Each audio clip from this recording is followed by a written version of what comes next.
Okay, all together.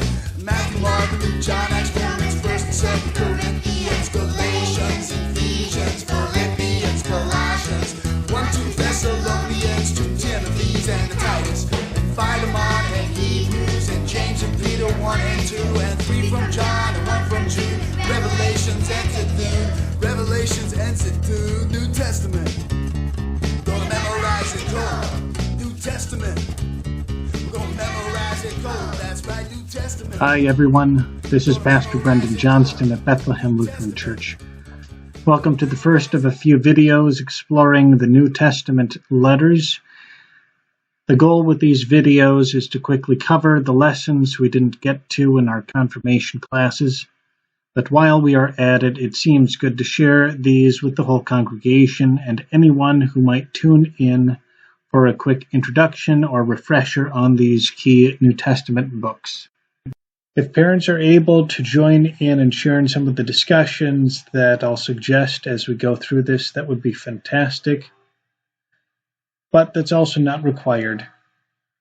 I want to be clear, especially as we dive into this book of Romans, a book focused on the grace of God. We're going to approach confirmation right now with a big spirit of grace. Normally we have clear expectations, but right now we are all making this up as we go along. By the time we reach the end of confirmation, we will have covered more than enough. The main thing is to keep living Christian lives the main thing. As Paul boldly says in the beginning of the book of Romans, I am not ashamed of the gospel. It is the power of God for salvation to everyone who has faith. For in the gospel, the righteousness of God is revealed through faith, for faith. As it is written, the one who is righteous will live by faith. That focus of faith and confidence that comes from faith, that pervades the whole book of Romans, and may that confidence that comes from faith give you power to go through every day of the week.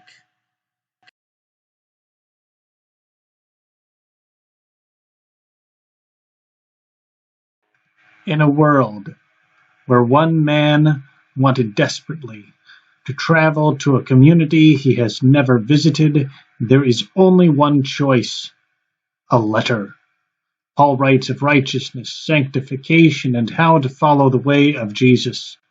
In the end, Paul reminds us over and over again the importance of keeping Jesus central in everything we do. So, here's the story of Jesus so far. Jesus came, Jesus taught, Jesus healed, Jesus died on the cross, but then Jesus refused to stay dead. Mary Magdalene announced to Peter and the rest that Jesus had risen.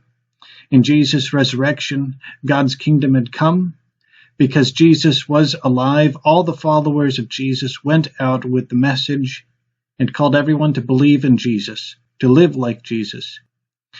Now, this might seem like old news to you, but this was brand new in those days. Jesus' disciples scattered throughout the world, to Egypt, to Syria, to Turkey, and to Greece. And I can't stress this enough.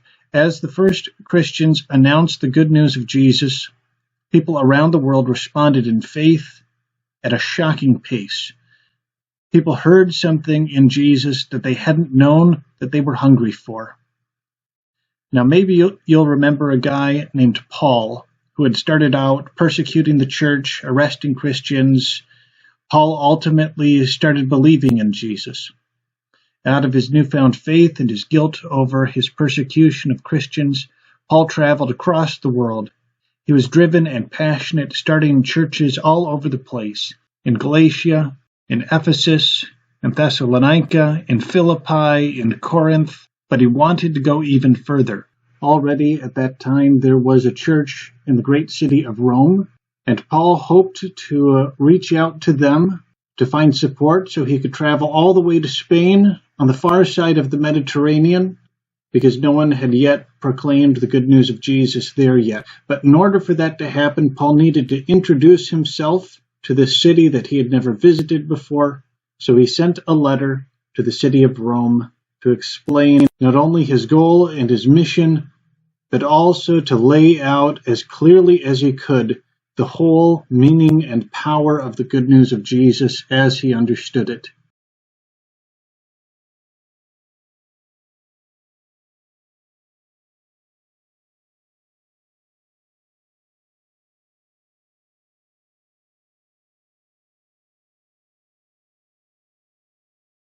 All right, let's dive now into Romans and what Paul has to say there. But first, I want to take a look at a surprising side about Facebook that you might not have thought about much, especially as we're living our lives online more and more these days. Something that is easy to forget is that the only reason why we're able to share in social media as confidently as we are is because there are moderators behind the scenes who take down so much junk out there, racist junk, violent photos that get posted by trolls.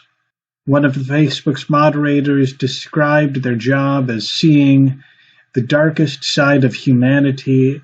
It's worth offering a prayer for those folks because they see things that no one should need to, so that way we can use the internet with a degree of confidence that our experience online will be as pleasant and good as we hope.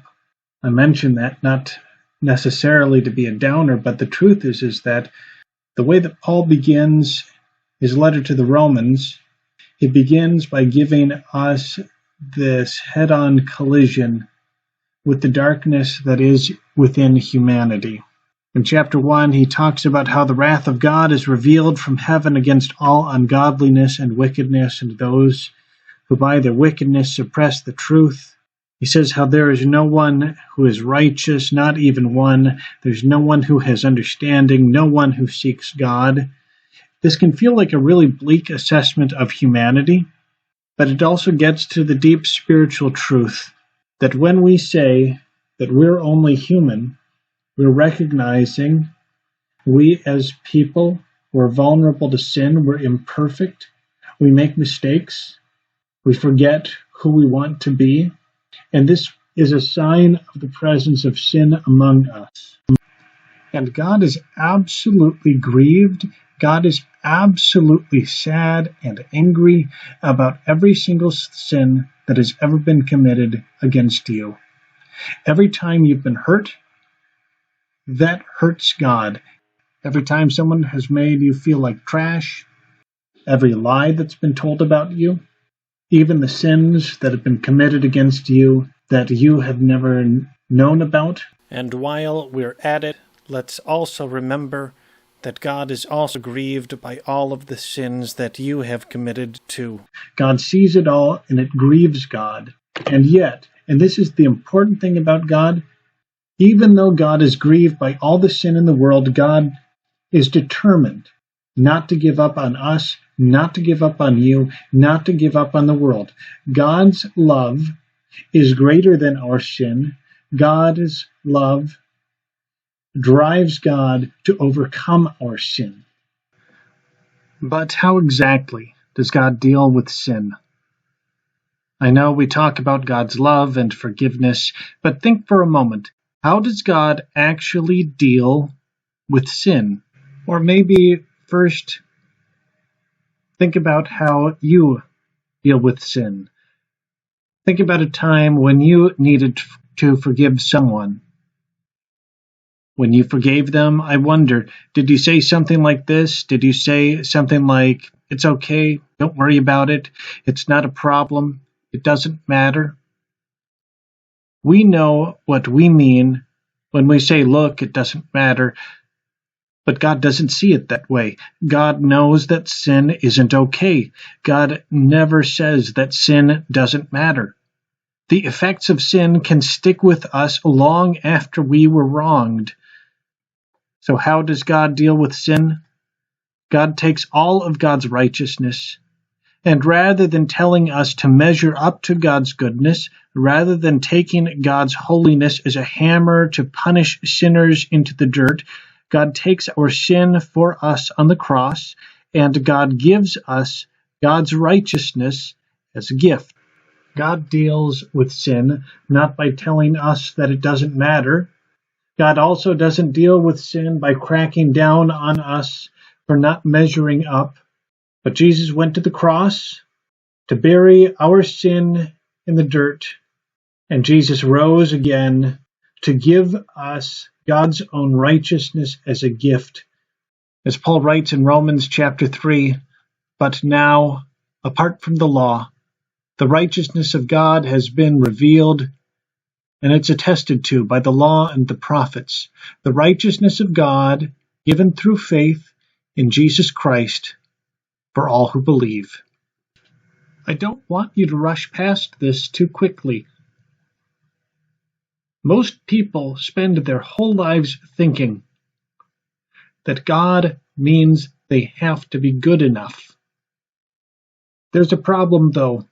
God is so much greater, so much holier, so much more incredible than we could ever be, that if you spend long enough trying to be good enough for God, you will work yourself into depression, you will work yourself into exhaustion, or maybe worse, you'll fool yourself into thinking that somehow you've already arrived at being good enough for God.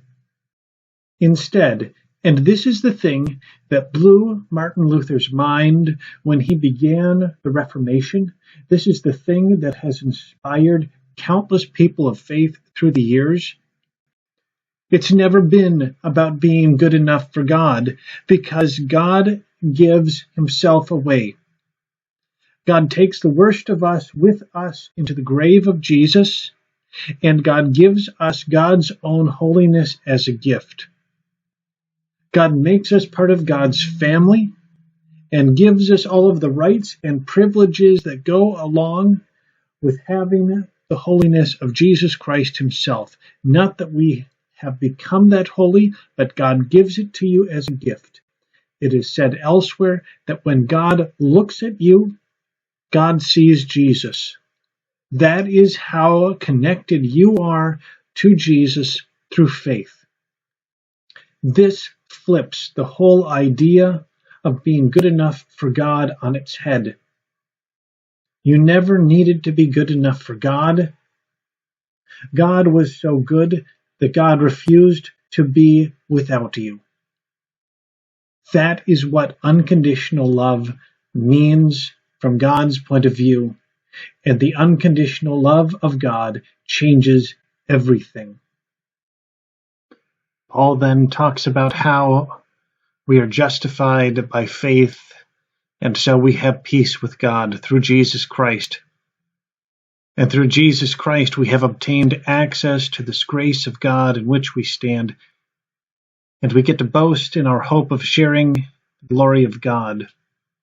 So Jesus doesn't mean that we have to be good enough for God. There's something else that Jesus doesn't mean. Jesus doesn't mean that we are somehow past struggling with sin. One of the most meaningful parts of Romans, for me, comes in Romans chapter 7, where Paul gets really personal. He talks about how sin is this infectious disease that surrounds us so much that even when he's trying his best to follow God completely, he still screws up. He says, I don't understand my own actions. I know what I want to do, but I end up doing things that I don't want to do. He says, I find it to be a law. I find it to be something that I can't get around, that when I want to do what is good, evil lies close at hand. I know that I delight in God in my inmost self, but I also see in myself the law of sin controlling me. Wretched man that I am, who will rescue me from this body of death? Thanks be to God through Jesus Christ our Lord. What I appreciate about this passage is how normally we think of saints of the church and important religious people as somehow exempt from sin, but here we see Paul honest as anything, telling us, life is a struggle for me too. I know how I want to live, and I fall short too. And just like you and just like me, when he falls short, what he gets to do is turn to God and say, God, help, please. Now, I want to finish our time together with a challenge. I want you to be finding a Bible and looking up in Romans chapter 6. The verses are on the screen, and what I want you to do is I want you to open up this passage, because Paul is wrestling with one big question. Because if God is grace and if God is forgiveness, if God means we don't need to live lives afraid that God's going to dump us because we're not good enough, does that mean that we then turn around and embrace a life of sin? Paul tackles that really directly in Romans chapter 6. I want you to open that up, look at what Paul has to say. We'll talk about that the next time we meet.